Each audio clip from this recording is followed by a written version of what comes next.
Pally. Today is Tuesday, January 29th, 2019. And INFocus starts right now.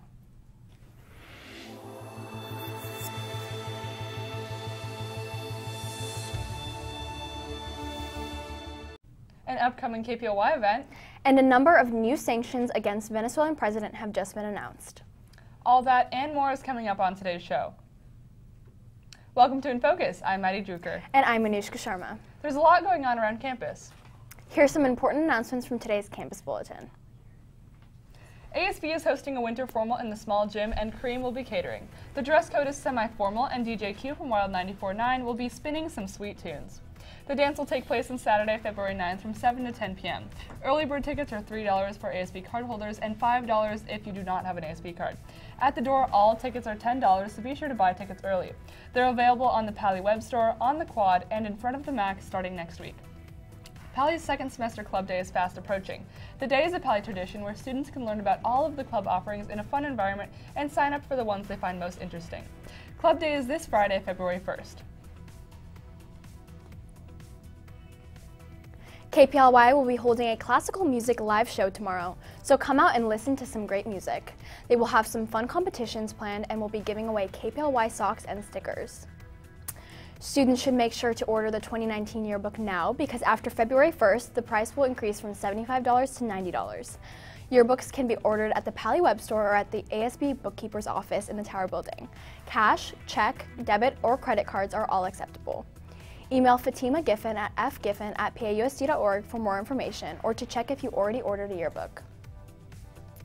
Castellea is inviting Pally students to their upcoming dance on Friday, February 1st from 8 to 11 p.m. in the lower gym at Castellea. The dance will have an early 2000s theme, and for non-Castellea students, you must present a current high school ID to be held until the student leaves. Admission is $5, with the first 20 through the door free. We'll be right back after this message from Sources of Strength. What's up, Pally? We're Sources of Strength. Sources of Strength is a student-led and driven organization that focuses on improving the mental health of the community. We focus on promoting hope, health, and strength through positive events and campaigns on campus. I joined Sources to work with like-minded individuals to host and execute positive campaigns. I joined Sources to make a difference in my community. If any of this sounds interesting to you, feel free to check us out.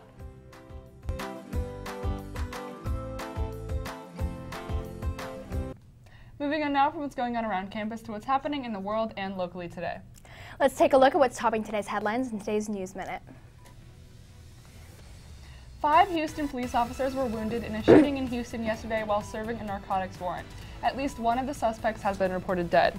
Texas Governor Greg Abbott released a statement saying, "This evening's horrific attack on police officers is a solemn reminder of the service and sacrifice our brave men and women in law enforcement make every day to keep us safe." All the officers were transported to a nearby hospital, with 2 in critical condition and the other 3 stable. The White House yesterday announced billions of dollars will go to new sanctions against Venezuelan President Nicolas Maduro and the country's state-owned oil monopoly PDVSA. National Security Advisor John Bolton warned that all options are on the table and that Venezuela would face a significant response if any harm came to U.S. diplomatic personnel or Venezuela's opposition-led National Assembly. The potentially devastating economic sanctions were aimed at increasing pressure on Maduro to cede power to the opposition. Venezuela is heavily reliant on the U.S. for its oil revenue and sends 41% of its oil exports to the United States. Senator Kamala Harris of California launched her official run for the Democratic presidential nomination Sunday with a full-fledged embrace of big government programs, including Medicare for All and universal pre-kindergarten education. Harris slammed President Trump's planned border wall as a, quote, medieval vanity project, unquote, and criticized the administration for its hardline immigration policy. Harris is among the first major Democrats to jump into what is expected to be a crowded 2020 presidential contest. About a week ago, New York Yankees closer Mariano Rivera became the first player unanimously elected into the National Baseball Hall of Fame. That's right, Maddie, and Noor has some more information on the history of the Baseball Hall of Fame. What happened today in history, Noor? Well, Maddie and Anushka, on this day in 1936, the Baseball Hall of Fame elected its first members in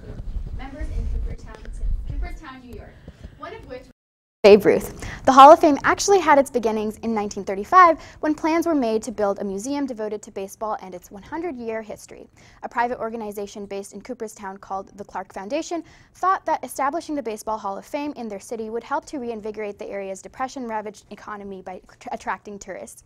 Today, with approximately 350 visitors per year, the Hall of Fame continues to be the hub of all things baseball. Well, that's all from me. Back to you, Maddie and Anushka. Thanks, Noor. Well, now on to some current sports news with our Pally teams. Max Bonstetter is in the studio now with the latest in Pally sports news. Max, I heard basketball was at home yesterday. Yup, that's right. First, the boys' freshman team beat Leland 52-25. Today, we have some more amazing boys basketball action at home, so come out and support Pally. First, the freshman boys play crosstown rival Gunn at 4 p.m. Next, JV takes on Cupertino at 5:30. Finally, varsity boys hit the court for their in-conference Cupertino matchup at 7 p.m. Good luck, guys. Last but not least, we have a special shout out to our varsity cheer squad who got first place in their first competitive meet in the 2018-2019 season. The picture shows the team showing their Viking pride after winning the meet. Good luck to you this coming Saturday at your upcoming competition. That's all from me. Back over to you. Thanks, Max. I wonder why we didn't have that picture, but now let's move on to weather and see what it will be like in the upcoming days. Our meteorologist Ingrid Pychow is in the studio now with today's weather report. Ingrid, what can we expect out there today? Well, right now in Palo Alto, 63 degrees Fahrenheit. It's kind of cloudy outside. We're not going to see the sun much today. There's going to be a gust of wind blow at 7 miles per hour, so be sure to wear like a windbreaker or something. The humidity stands at 74, so it's pretty humid outside. However, there's no rain. On Wednesday, it's going to be pretty much the same thing. The high is going to be 66 and the low is going to be 51. While on Thursday, we're going to see a little bit of the sun. The high is going to be 61, the low is going to be 49. Now, looking at our podcast, you can see that Wednesday and Thursday, it's going to be a little bit cloudy, but no rain. Now, Friday, Saturday, and Sunday, it's going to be pretty rainy. The highs are going to be around the 60s, and the lows are going to be around the 50s. Now looking at the Bay Area temperatures, you can see that in San Francisco and Oakland, the highs are on the high 50s while the lows are on the 50s, while in Palo Alto and San Jose, the highs are on the low 60s while the lows are on the high 40s. And that's all from me. Back to you in the studio. Thanks, Ingrid. Well, that does it for today's episode. Be sure to visit our website to check out old episodes, check the bulletin, or to send us an email. Until next time, have a great day, Pally.